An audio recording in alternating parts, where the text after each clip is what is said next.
Parasaw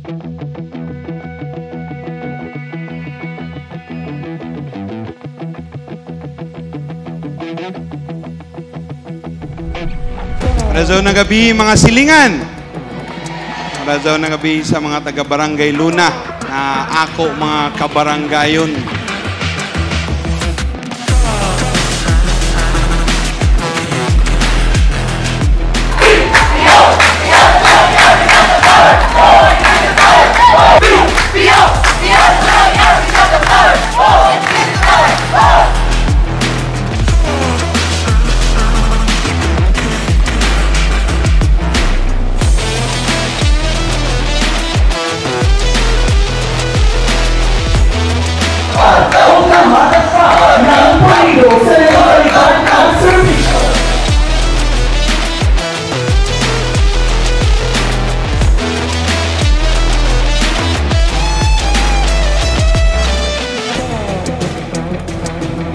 Isara bang sa nako hangyo sa ato mga plano diri na mahimo nato na sentro an ato barangay nan Luna.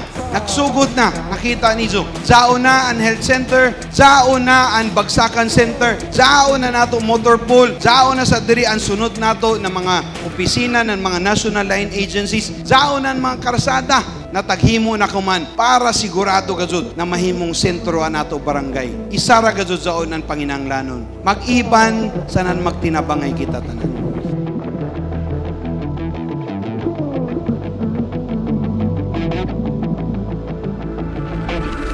An ato mga programa sa ng proyekto, mga mulo gikan sa mga katawhan. An izo mismo mga pangandoy, amoy-amo taning kamutan na mahitabo zon siya. Kaya ato mismo mga pangandoy, obligasyon nato zon, dili ra kung sa henerasyon kuman, kung dili sa sunod pa ng mga henerasyon.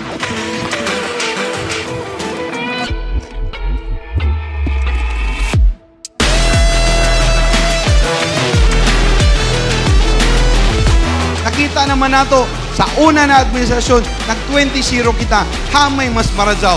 Umana panahon, ang Abante Surigao ang mag-20-0 diri sa Barangay Luna.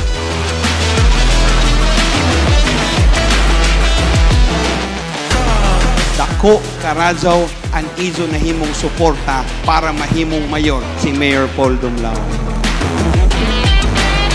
Barangay Luna sa 2025, kita pa ba gihapon? Salamat gazud Karazaw.